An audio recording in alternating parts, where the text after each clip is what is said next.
వందనాలమ్మా. మీ పేరు? ఇసుకలమ్మ. మీ అడ్రస్? ప్రకాశం జిల్లా శేషవరం మండలం దేశీపేట. దేవుళ్ళ రాకముందు మీ జీవితం ఎలా ఉండేది? మీ పూర్వస్థితిగతులు ఎలా ఉండేది? నా పూర్వస్థితిగతులు అంటే నేను రక్షణ లేకుండా ఉన్నదాన్ని. రక్షణ లేకుండా నేను బలహీనంగా దేవుణ్ణి అంగీకరించకుండా ఉన్నదాన్ని. యేసు ప్రభు అని మరి ఆ దేవుడనైతే యేసు ప్రభు అని తెలుసుకున్నా కానీ మేము నామకార్థంగా జీవించేవాళ్ళం. నామకార్థ జీవితం ఉన్నది మాకు. క్రైస్తవ జీవితం అనేది మాకు లేని స్థితిలో ఉన్నాం. నామకార్థంగా బలహీనంగా మరి నేను ఆరోగ్యం బాగోలేనప్పుడు నేను ఎంతో కృంగిపోయిన బాధపడుతున్న స్థితిలో మరి దెయ్యాలు బట్టి నేను ఎంతో పీడించబడినాను. మరి అలాగే దెయ్యం వచ్చినప్పుడు నన్ను ఎవరు పట్టుకోలేని స్థితిలో ఉన్నానంట. నేను ఎంతమంది పట్టుకున్నా కానీ నేను ఆగేదాన్ని కదంట. చాలా బలహీనంగా ఆ దెయ్యం నన్ను అంతే పీడించింది. నాకు అంత బలహీనత, ఎంత బలహీనత అంటే నేను తట్టుకోలేని బలహీనత నాలో ఆ సాతానుడు నన్ను పీడించేవాడు. అప్పుడు నేను బాగలేని స్థితిలో ఎట్టున్నప్పుడు బాగలేకున్నాను. అటువంటి స్థితిలో నుంచి మీరు ఎలా బయటపడ్డారు? దైవరథం ప్రార్థన మందిరానికి మాకు స్నేహితురాలు వచ్చేది. ఇక్కడికి వస్తుంటే మా స్నేహితురాలు మరి దర్శకుట్ల గ్రామంలో దైవరథం ప్రార్థన మందిరం జరుగుతుంది, అక్కడికి వెళ్దాంరా అని పిలిచింది. సరే అని చెప్పేసి నేను బాగలేదు కదా అక్కడికి వెళ్తున్నా బాగలేదు అని చెప్పి వచ్చిన తర్వాత సేవకుల ప్రార్థన ద్వారా నాకు స్వస్థత వెళ్తున్నాను.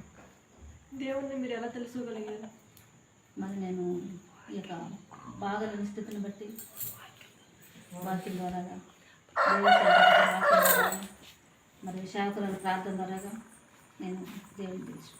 మీ సేవకురాల గురించి చెప్పండి. వాళ్ళ సువార్త ఎలా ప్రకటించేవాళ్ళు? వాళ్ళ సువార్త ఏ విధంగా ఉండేది? పరిశుద్ధాత్మ ద్వారా దేవుని యొక్క పరిచర్య మంచిగా జరిగేది. సేవకులు ప్రార్థన ద్వారా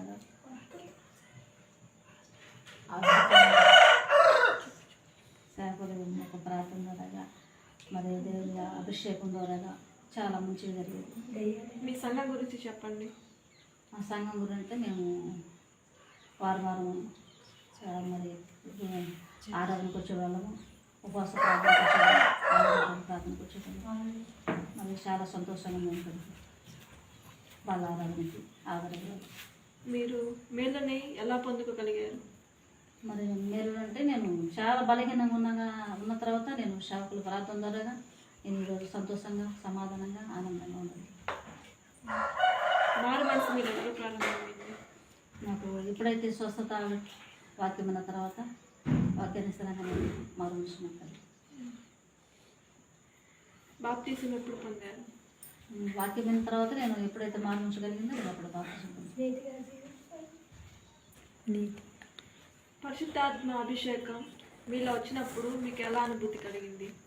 పరిశుద్ధాత్మను పొందుకున్నప్పుడు నేను చాలా సంతోషంగా ఆనందంగా ఉండేదండి. మీ సహవాసం ఎలా ఉండేది? ఆ సహవాసం చాలా సంతోషంగా ఆనందంగా మనం సంఘంలో గడిపేవాళ్ళు.